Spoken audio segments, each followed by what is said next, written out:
presidente de Estados Unidos, Joe Biden, conmuta penas de 37 condenados a pena de muerte. El Papa Francisco fue una de las voces que clamaban esta gracia presidencial. La Corte Interamericana de Derechos Humanos no se pronuncia ni a favor ni en contra del pedido para reconocer al aborto como un derecho tras una sentencia de polémico caso en El Salvador. Organizaciones a favor de la vida interpretan el veredicto como una victoria. Guerra en Tierra Santa. A pocas horas de la Navidad siguen las muertes en Gaza y la desolación en el territorio donde nació nuestro Señor Jesús.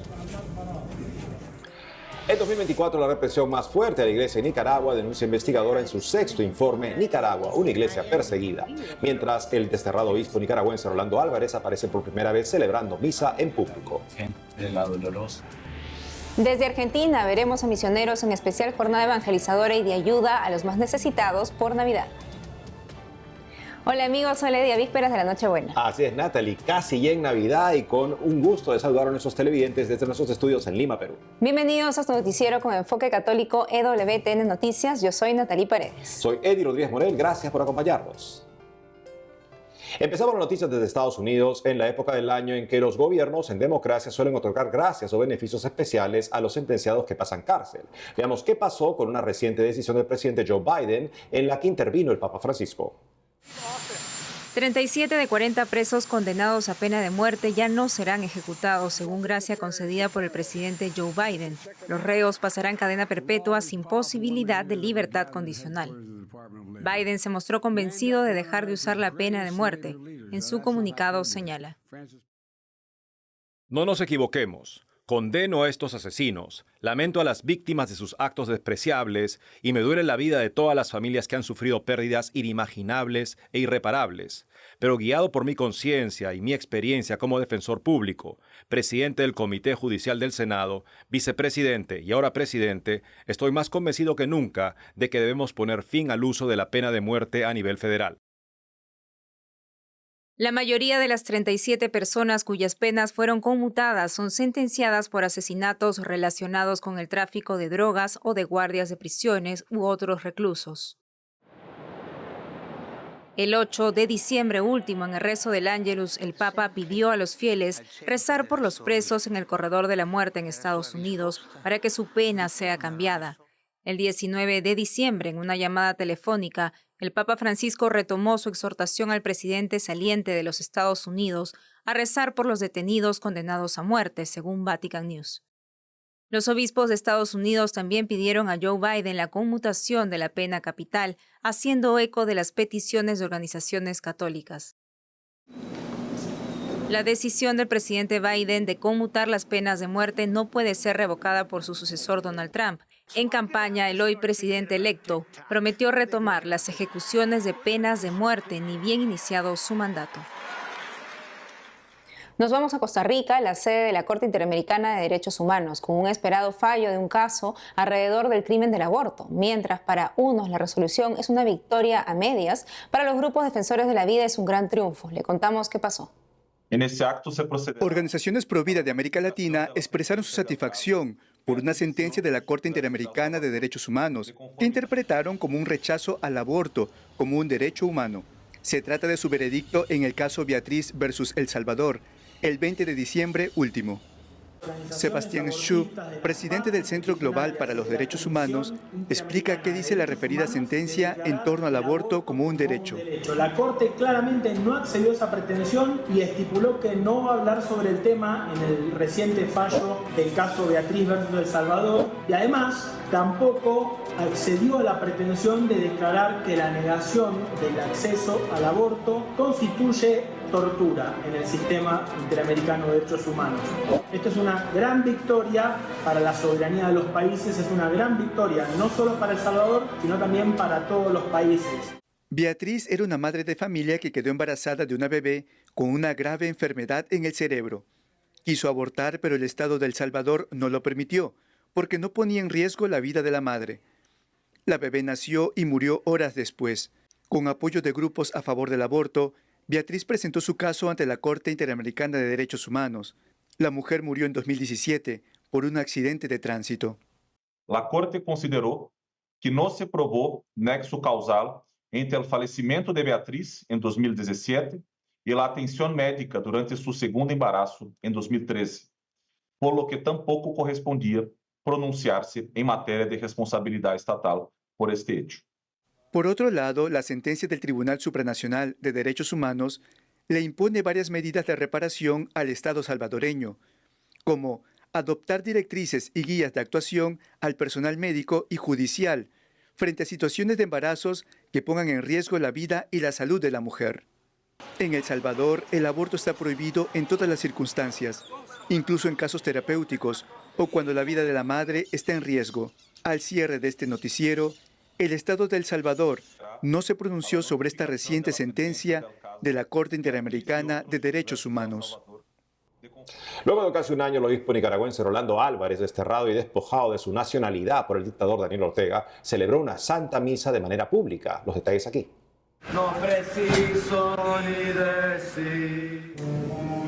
El obispo de Matagalpa, Rolando Álvarez, en la parroquia Nuestra Señora de las Huertas, Sevilla, ofrece su cruz pectoral a la Virgen de los Dolores y ora por Nicaragua por los 100 años de la fundación de la diócesis de Matagalpa. Quisiera que ese gesto pudieran contemplarlo todos mis fieles de Matagalpa, del campo y la ciudad, diciéndoles que desde la Puebla de los Infantes estoy orando por ellos y estoy haciendo este gesto de amor por ellos, por el Señor, por la Iglesia, por la Virgen Santísima. La diócesis de Matagalpa se fundó el 19 de diciembre de 1924, durante el pontificado del Papa Pío XI. Paquita tiene 90 y cuántos, Paquita. Es la primera misa pública que ofrece Rolando Álvarez desde su destierro en Roma hace casi un año. Desde su llegada al Vaticano ha mantenido perfil bajo y apenas se le ha visto en fotografías. En su homilía, el obispo nicaragüense ofreció algunos pasajes de la carta del Papa Francisco a la perseguida iglesia en Nicaragua. El Papa Francisco en la carta a los fieles de Nicaragua exhorta: no se olviden de la providencia amorosa del Señor que nos acompaña y es la única guía segura. Precisamente en los momentos más difíciles, donde humanamente se vuelve imposible poder entender lo que Dios quiere de nosotros, estamos llamados a no dudar de su cuidado y misericordia.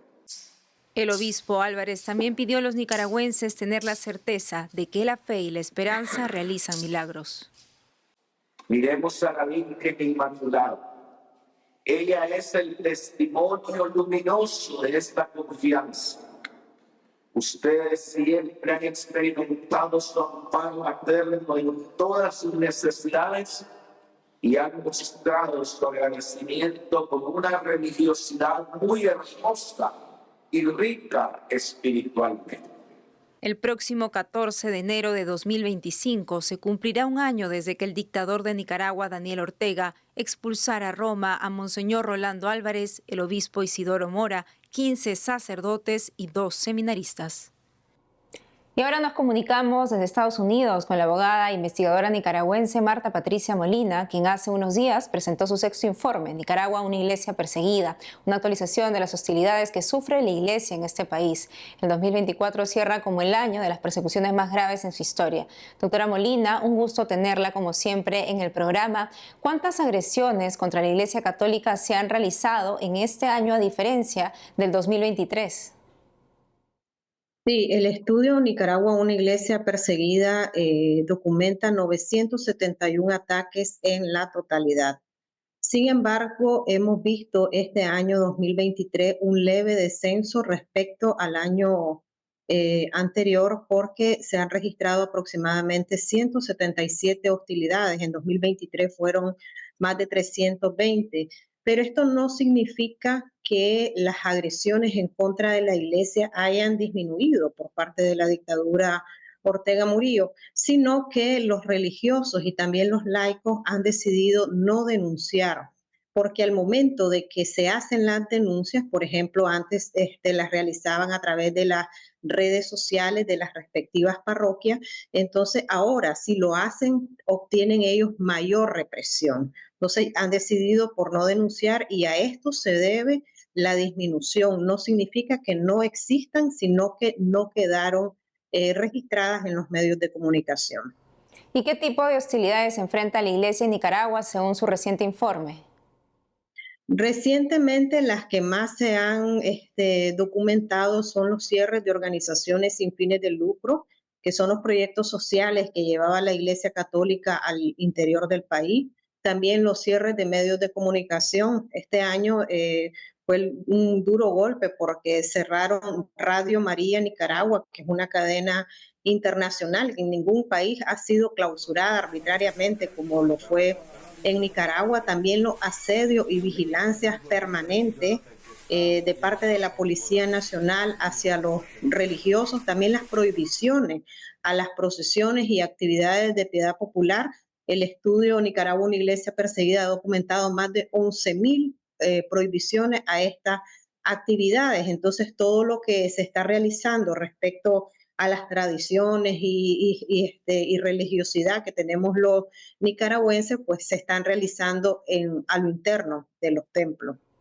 Doctora Molina, ¿y es cierto que Nicaragua se quedará sin religiosas ni monjas desde el 31 de diciembre?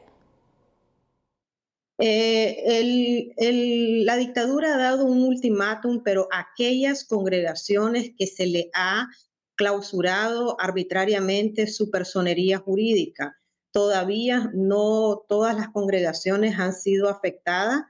Son aproximadamente 6 las que recientemente de manera arbitraria la dictadura las canceló, pero en Nicaragua obviamente existen más congregaciones y estas hasta el momento no han sido afectadas por la dictadura, más pues que la vigilancia permanente que ya es algo que creo que va generando en los religiosos cierta costumbre de que los policías estén en las afueras de sus localidades vigilando qué es lo que ellos hacen o dejan de hacer. Doctora, ante todo este panorama, ¿qué hay detrás del ensañamiento de la dictadura contra la Iglesia Católica?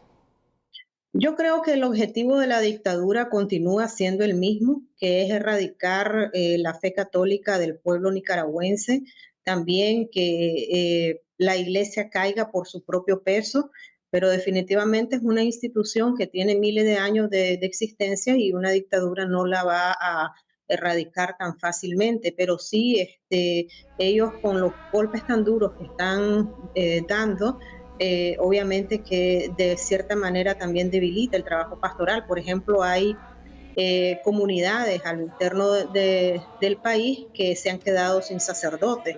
Entonces otro sacerdote tiene que llegar a asumir esa responsabilidad, pero tampoco puede dejar descuidada la parroquia que él tiene asignada. Entonces la carga pastoral del sacerdote obviamente que incrementa, pero también disminuye la presencia pastoral en ciertas zonas. O sea, antes se celebraba tal vez todos los días la misa, ahora únicamente en esas zonas que quedaron sin sacerdotes, pues se celebra una vez a la semana. Entonces, mediante esto la dictadura lo que pretende es desaparecer la fe católica del país, pero obviamente creo que no lo van a poder lograr porque es algo que está extremadamente arraigado en nosotros los nicaragüenses.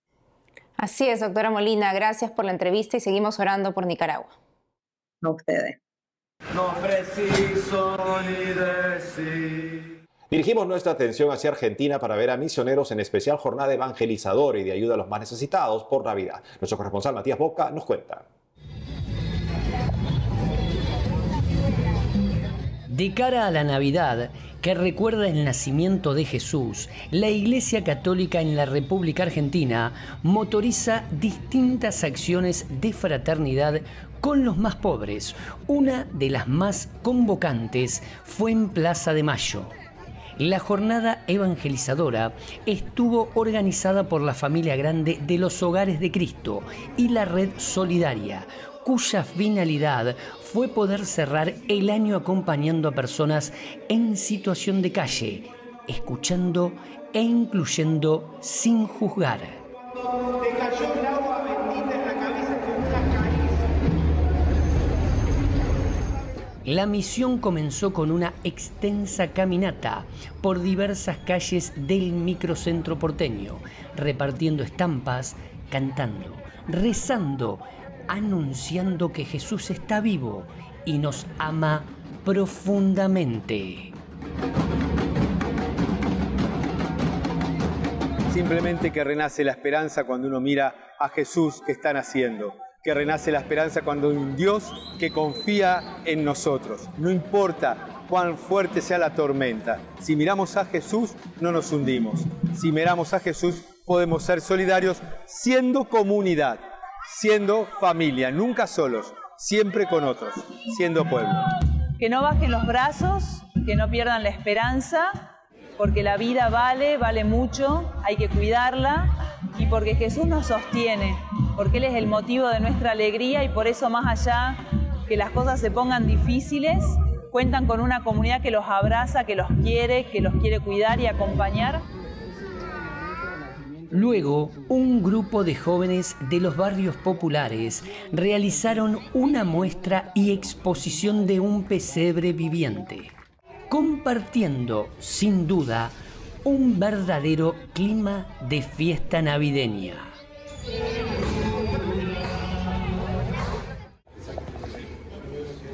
En un día de anuncio que Jesús es vida y esperanza, dentro de la Catedral Metropolitana de Buenos Aires se realizaron bautismos a niños, jóvenes y también adultos.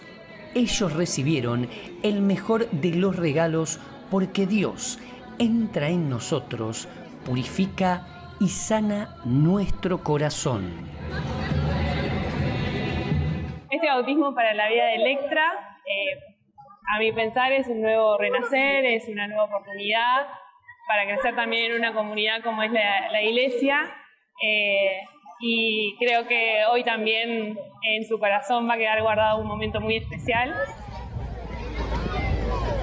Como cierre, se compartió una gran mesa solidaria, donde entren todas las personas, que nadie se quede afuera. Ese fue el mensaje que buscó esta actividad que acompañó, abrazó y caminó junto a los más pobres. Poder visibilizar y formar parte de un espacio de encuentro como este son algunos de los puntos para entender que nadie se salva solo, como menciona el Papa Francisco. En Buenos Aires, Matías Boca, EWTN Noticias. ¡Viva el hogar de Cristo! Vamos a una pausa, pero al volver, guerra en Tierra Santa. A pocas horas de la Navidad siguen las muertes en Gaza y la desolación en el territorio donde nació nuestro Señor Jesús. Le contamos en detalle la serie de actividades del Papa Francisco desde este 24 de diciembre hasta Año Nuevo. Regresamos con más noticias con Enfoque Católico.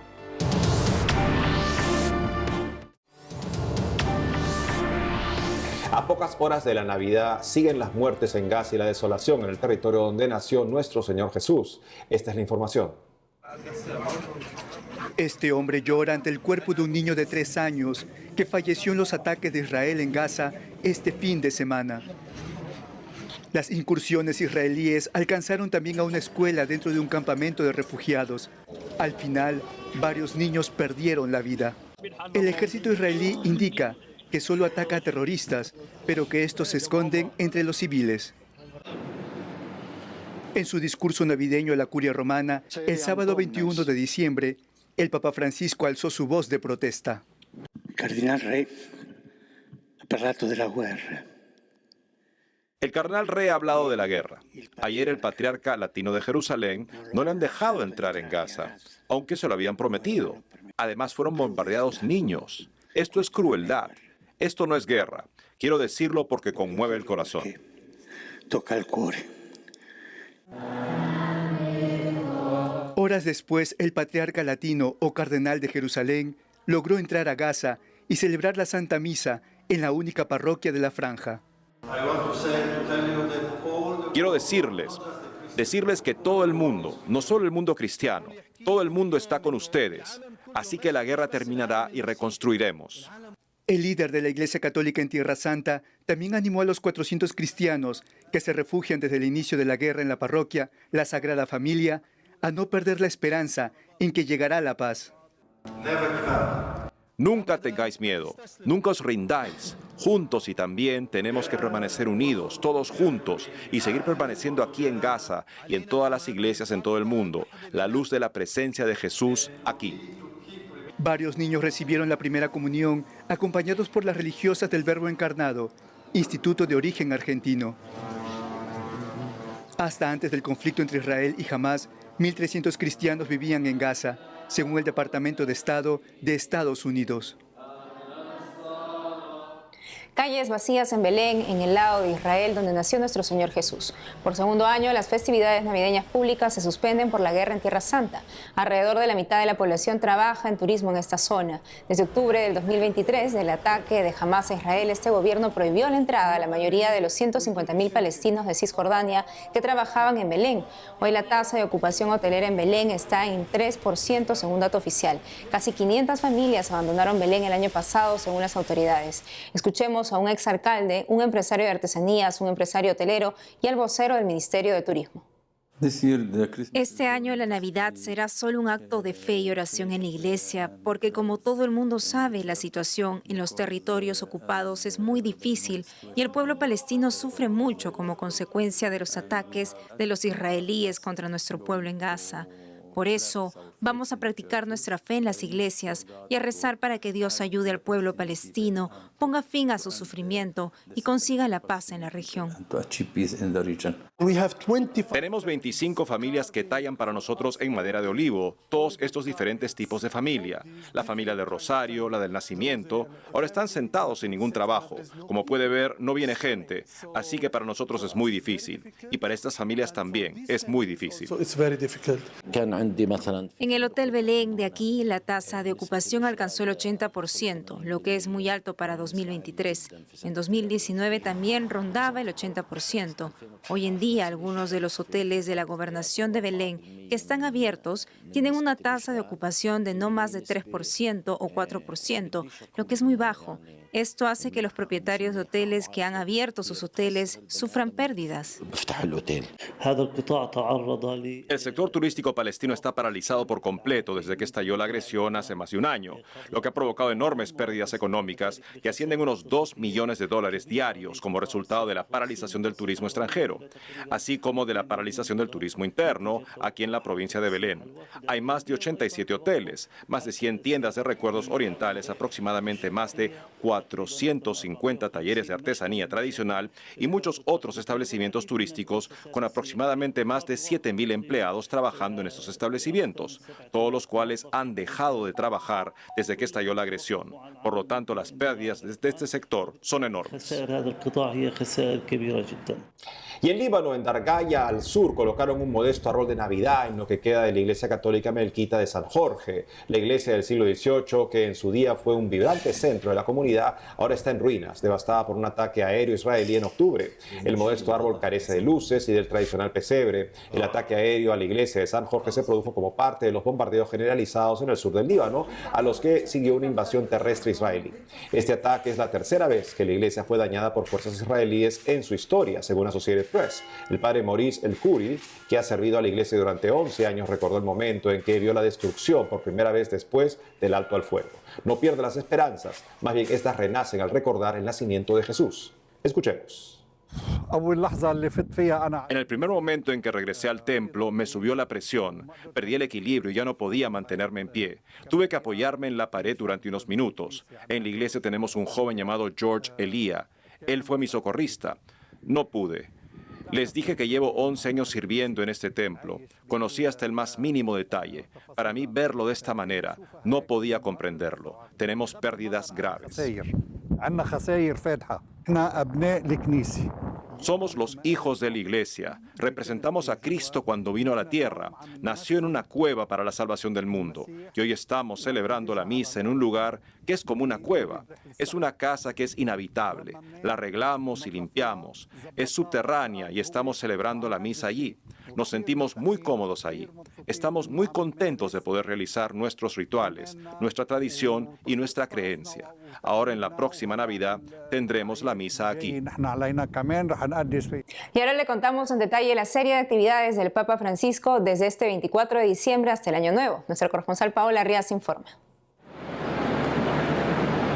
Esta Navidad será única en el Vaticano.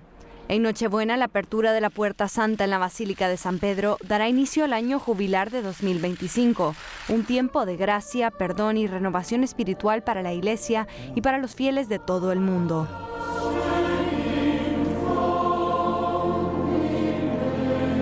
Siguiendo la tradición, el Papa Francisco presidirá la misa de Nochebuena en la Basílica. Al día siguiente, en la mañana de Navidad, el Santo Padre pronunciará su tradicional bendición Urbi et Orbi, expresión latina que significa a la ciudad y al mundo. Espíritu Santo, descenda super vos et maneat semper. Esta es la forma más solemne de discurso papal y de bendición apostólica. Normalmente se reserva para el día de Navidad, Pascua y después de la elección de un nuevo pontífice. El 26 de diciembre, fiesta de San Esteban, el primer mártir cristiano, el Papa Francisco rezará un Ángelus especial y abrirá también la segunda Puerta Santa en la cárcel de Revivia, en Roma. Este gesto es un símbolo de cercanía y esperanza para los presos, recordándoles que ellos también forman parte del camino hacia la redención. Ci farà bene pensare se noi li usiamo spesso nella nostra vita. El 31 de diciembre, el Santo Padre celebrará las primeras vísperas de la solemnidad de María, Madre de Dios, en la Basílica de San Pedro. Durante la liturgia se cantará el himno Te Deum, tradicional acto de acción de gracias al Señor por el año que termina.